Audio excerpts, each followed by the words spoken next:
बीस जुलाई 2026 आज की वाणी का संपूर्ण मंथन। ओम नमः शिवाय।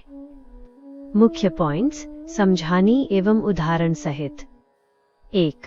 पुरानी चीजों से वैराग्य और नष्टो मोहा की स्थिति समझानी। बाबा स्पष्ट करते हैं कि जो बच्चे पुरानी दुनिया, पुरानी वस्तुओं और देह के भान से अपना मोह पूरी तरह हटा लेते हैं, बाबा केवल उन्हें ही नई दुनिया अर्थात सतयुग का वरदान देते हैं। पुरानी यादों या निशानियों में अटके रहना बुद्धियोग को बांधता है। उदाहरण, जैसे मधुबन में ब्रह्मा बाबा का पुराना कुर्ता, लाठी या गीता का टुकड़ा संभाल कर रखना और उसमें बुद्धि का अटकना। जब बाबा ने स्वयं सब कुछ छोड़ दिया तो बच्चों को भी बुद्धि से सब त्याग कर आगे बढ़ना चाहिए। 2. यज्ञ के आदि हीरों का पुनरागमन और लास्ट सो फास्ट का रहस्य समझानी। यज्ञ के आदि काल की वे आत्माएं जो आज प्रत्यक्ष रूप से नहीं दिख रही हैं, वे वास्तव में पुनर्जन्म लेकर भिन्न भिन्न स्थानों पर आ रही हैं। समय आने पर उनकी बुद्धि में ये सत्य टच होगा और वे अंत में आकर भी तीव्र पुरुषार्थ कर लास्ट सो फास्ट जाकर ऊंचा पद पाएंगी। उदाहरण, जैसे हाथ में बहुत सारे हीरे लेकर ऊपर से छोड़ दिए जाएं, तो कोई हीरा दिल्ली, कोई बॉम्बे और कोई कलकत्ता जाकर गिरता है। अब वे सभी ज्ञान सुनकर धीरे धीरे वापस आ रहे हैं। 3.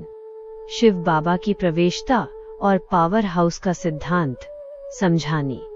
शिव बाबा किसी भी आत्मा में परमानेंट, स्थायी रूप से प्रवेश नहीं करते। वे सर्वशक्तिवान हैं और आवश्यकतानुसार 1 सेकंड में किसी भी बच्चे में प्रवेश कर ज्ञान की गुह्य बातें बुलवाकर निकल जाते हैं। बाबा का कार्य दिव्य किरणों और ईश्वरीय करंट का है। उदाहरण, जैसे सूर्य एक स्थान पर स्थित है परंतु उसकी किरणें हर व्यक्ति पर समान रूप से पड़ती हैं, या जैसे मुख्य पावर हाउस से करंट सबके घरों में पहुंचता है।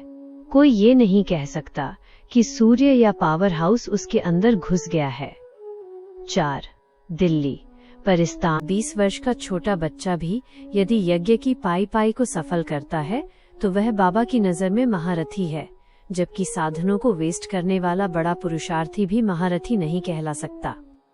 4. चैतन्य महालक्ष्मी की पहचान और अंतिम समय की चेकिंग समझानी।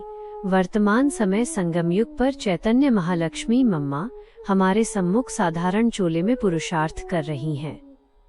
बाबा चेतावनी देते हैं कि यदि अंत काल में भी बुद्धि में चाहिए का कोई भी भौतिक संस्कार रह गया तो आत्मा फरिश्ता बनकर बाबा के पास जाने के बजाय इच्छाओं की मार्केट में ही भटकती रहेगी।